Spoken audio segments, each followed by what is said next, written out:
Title: My brother went missing for 48 hours. He came back. Different. Posted to our no sleep. No one could explain how or why. 1 minute he was walking to the store, the next, gone. No witnesses, no phone signal. Nothing on the security cameras, except 2 seconds of static right as he passed by. We thought he was dead, but then he came back. And I think whatever came back isn't Josh. Let me back up. Josh is 23, a little quiet but smart. Loves music. He works nights at a local cafe and walks everywhere with his headphones on. The night he vanished was normal. He told me he was going to the 7-Eleven 2 blocks away to grab some snacks. He left at 9:17 p.m. At 9:41, I got a call from him, but it was just static. When I tried to call back, it went straight to voicemail. He didn't come home that night. The police got involved after 12 hours. They canvassed the neighborhood, checked traffic cams, pulled phone records. No signs, no leads, no pings on his debit card. Just gone. My mom couldn't stop crying. I didn't sleep. I kept expecting him to walk in the door with a dumb joke or a Slurpee in hand. Then, 48 hours later to the minute, he did. He walked in the front door at 9:17 p.m. on the dot. No knock, no key. Just walked in. I was in the kitchen, nearly dropped my glass when I saw him standing there. "Josh," I said. He looked at me like I was the one who went missing. "Why are you looking at me like that?" he asked. He was wearing the same hoodie, same jeans, same shoes. Not dirty, not bruised, just clean, too clean. I hugged him. He didn't hug back right away. When I asked where he'd been, he blinked. "What do you mean?" "I just went to the store. I thought maybe it was a trauma response, dissociation, amnesia, something." But then he started acting strange. Not obviously at first, just little things. He'd stand too still, stare a beat too long, laugh at the wrong moments. One night, I caught him as sat in the center and facing the camera. A man. He looked about 40, pale, unshaven, wearing a hospital gown. His eyes were swollen shut. Dried blood caked the corners of his mouth. He looked like he hadn't slept in days. He leaned toward the camera and whispered, "If you're watching this, they already know." Then he screamed. The footage cut to black, then glitched, then resumed with the man sitting in the chair again. But this time, he wasn't alone. 4 hooded figures stood behind him in a half circle. They didn't move. They didn't speak. The man cried, whispering something over and over. "Please, I gave it to her. Please, I gave it away. I don't have it anymore." Suddenly, one of the hooded figures stepped forward and placed something in the man's lap. It was another VHS tape. The screen went black again. I sat there, cold sweat forming on my neck. Then the screen lit up again, this time with a different location. My living room. At first I thought I was imagining things, but I recognized the chipped molding, the crooked floorboard near the window. The angle was from the hallway, like someone had filmed it from just outside the room. No one was there. Just empty furniture, gently creaking under old weight. Then, frame by frame, something began to change. A shadow stretched across the floor, growing longer, wider, until it covered half the room. And then, from the shadow, a hand began to emerge. That's when I shut the TV off. I didn't sleep that night. I put the tape back in the crawl space and sealed the panel with duct tape. Told myself it was just someone's weird art project. But the next morning, I woke up to find the VCR powered on again. The tape had rewound itself, and on top of the VCR, resting perfectly square, was a second tape. No writing on this one, just a red fingerprint smeared across the front. Didn't want to watch it. I really didn't. But I felt like I had to. Like something was building behind my eyes, pressing inward. So I played it. This time, it opened with a date. October 13th, 1997, followed by Apartment 3C, transfer in progress. The footage showed a woman, mid-30s, long dark hair, sitting in the same wooden chair from the first tape. She was crying, whispering prayers under her breath. One of the hooded figures placed their hand on her shoulder. "Do you accept the burden?" She nodded. Another figure handed her a VHS tape, exactly like mine. She clutched it like a lifeline and said, "Let it be me. Let it be me this time." The screen cut to static, then to black, and then to me. I don't mean someone who looks like me. It was me, sitting on the floor in my apartment, wearing the same hoodie, same pants, watching a tape. Behind me in the footage, the closet panel was open. A hand was reaching out. I turned around so fast, I knocked over the TV tray.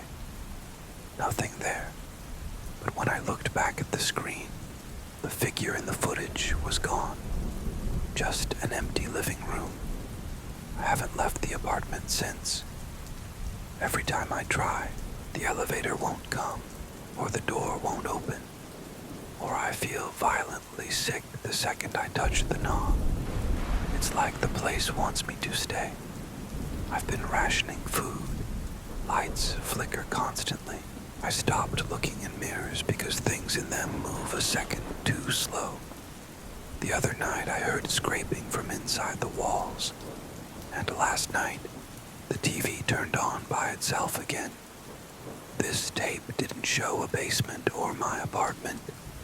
It showed a dark room lined with VHS tapes from floor to ceiling. Hundreds, maybe thousands. Each tape had a name on it, and one of them was mine. The camera zoomed in on it slowly, until all I could see was the white label.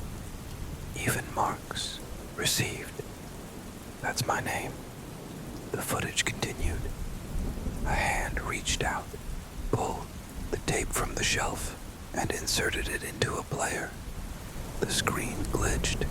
Then it showed me sitting on the floor, watching the footage again. A loop.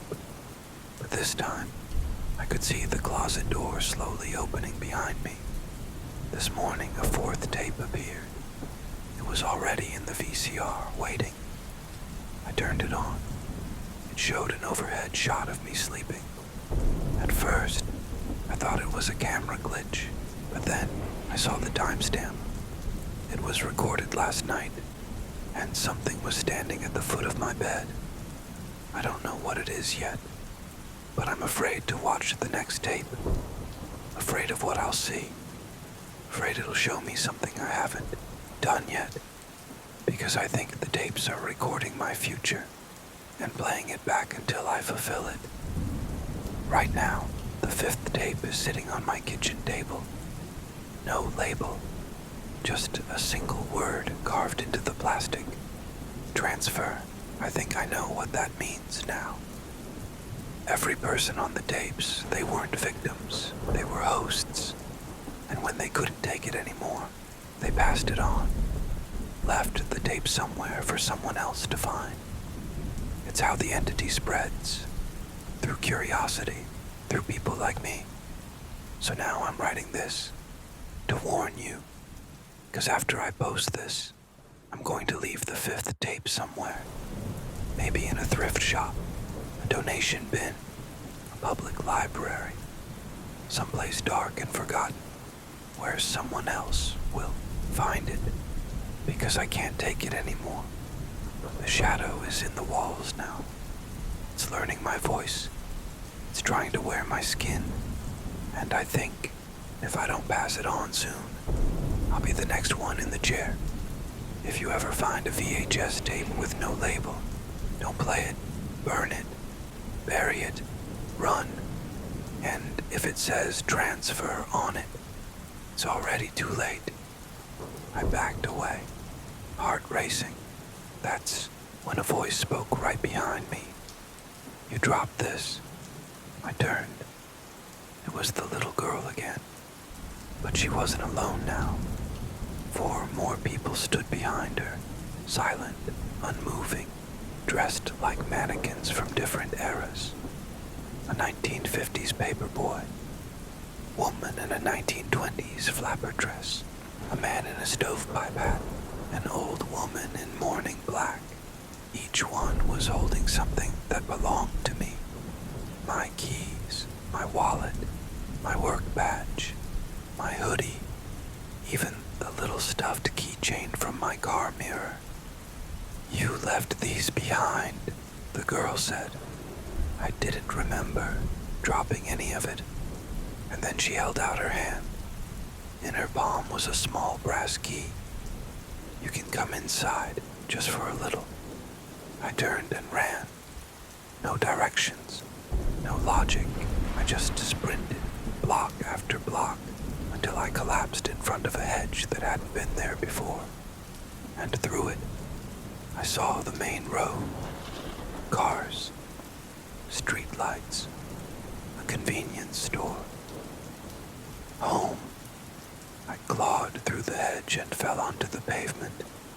When I looked back, Valamir was gone. Just a blank alley. Becca cried when I told her. She believed me. She said I was lucky. Most people who walk the street never come back at all. Or if they do, they change. They forget who they were. They stop talking. They start collecting things. And here's the thing. I haven't told anyone. Not even her. Every night since then, I dream of Valamir Street. Sometimes I'm walking it again. Other times, I'm watching someone else walk it. And each night, I get closer to one of the houses. Last night, I woke up with dirt under my nails and a brass key in my hand. I got curious, too curious. I went back last night. I know. You don't have to say it. But I didn't go alone. Becca came with me. She said she'd never forgiven herself for letting me walk it the first time. So we agreed. If either of us saw anything, we'd leave immediately. We parked at the hill, waited until 12:01 a.m., and drove the same route I'd taken before. And sure enough, Valamir appeared. This time it looked different, brighter, more awake. The gas lamps burned higher. The windows were all lit.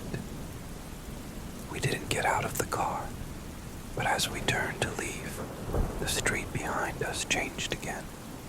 And Becca gasped, because someone was standing in the middle of the road. A man in a hoodie, my exact build, my exact face. He waved at me and smiled. We drove away and haven't talked about it since. But I saw something in my mailbox this morning. No stamp, no name, just a slip of paper, aged and yellowed, with one sentence on it. You left something behind, and he wants to give it back. If you ever find Valamir Street, don't go in, don't talk, don't stay, and never accept anything they offer. Because once you go, they remember your name.